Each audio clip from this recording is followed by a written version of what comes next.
Alright, continue with our discussion of the damped harmonic oscillator. What we're going to do in this video is we're going to explore the solutions that we found in the previous video a little bit more and in more detail. So basically, continuing from where we left off, we had the equation of motion here, which includes a damping term which is proportional to the velocity of the system. And then we divided by the mass and then replace those two by these two factors, so the damping factor, and then we have the natural frequency of the system. And we arrived at this solution, which is valid for when the damping factor is smaller than the natural frequency. Now in general, this is going to be the case because damping is usually less than whatever the restoring force in the system is. And we have this solution here which contains a exponential decay function as well as a cosine and a sine. However, the question we need to ask ourselves is, what does this actually mean? What does it mean to have a cosine plus a sine function? So in general, what we do is we have a solution that has complex roots. So these are the roots that we found from that derivation in the previous video. And whenever you have a homogeneous second-order linear differential equation with constant coefficients, you always have two solutions, and each solution is an exponential. So in this case, since the roots are complex, we can actually separate the real and the imaginary parts by essentially factoring out the e to the minus gamma over 2 times t, which is where we get this term from. And then inside, we're going to have these two expressions, which are complex exponentials.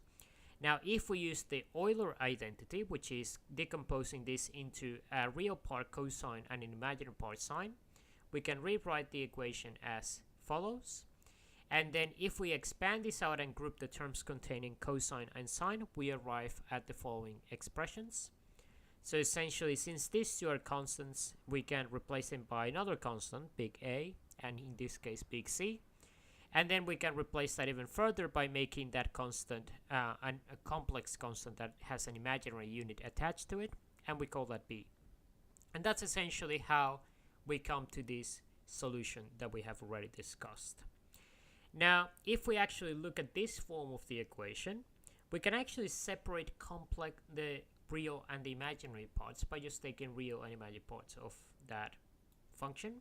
And by doing so, we actually separate it into two separate functions. So the first one is a cosine. This corresponds to a simple harmonic motion that has a damping term. And this one over here is a sine function. Now, physically, every wave has a real and an imaginary part.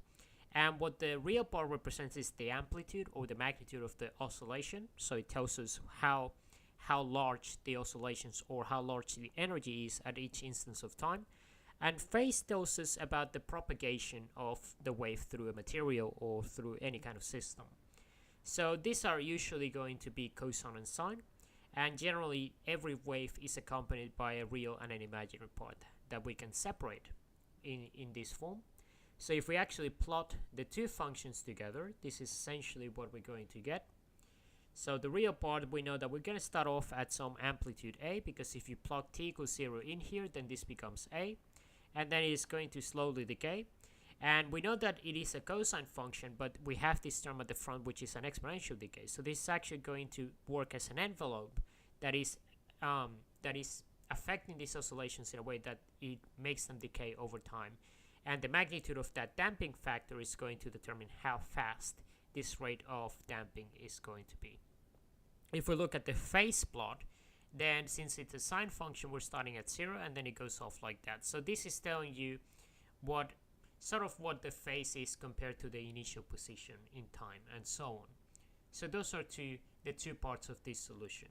We cannot really plot them together because remember, when we write the solution like this, we're assuming that b is a complex constant.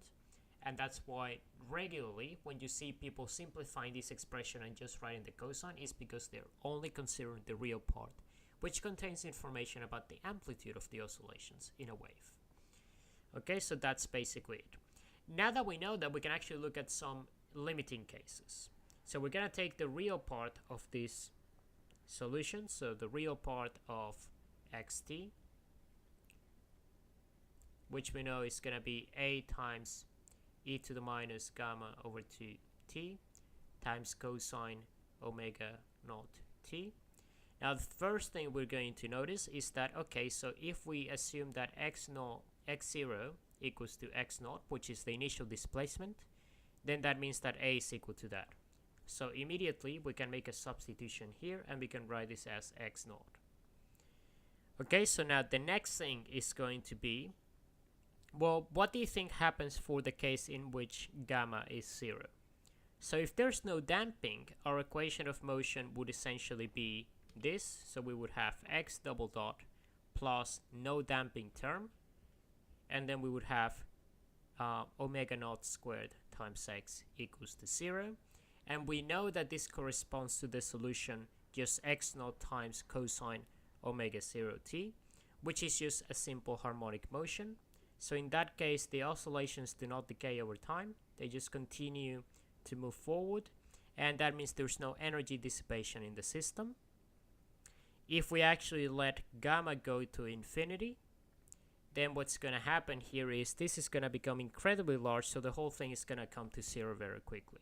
So we would observe something like this. Almost, we would start at x naught and then drop off almost immediately, and then it would just be at rest. So that would be the case in which the damping is very, very large. So you can see that with these two limiting cases, we can say, okay, so the damping factor here is the one thing that is determining how fast this is going to decay. So generally for the damping factor, you will find that anywhere between 0 and 1 will give you a reasonable kind of damping. So you would observe something a little bit like this, perhaps. So you just have to play around with that and see what gives you the best. But generally, this is the kind of thing that you would observe when you have a damped system.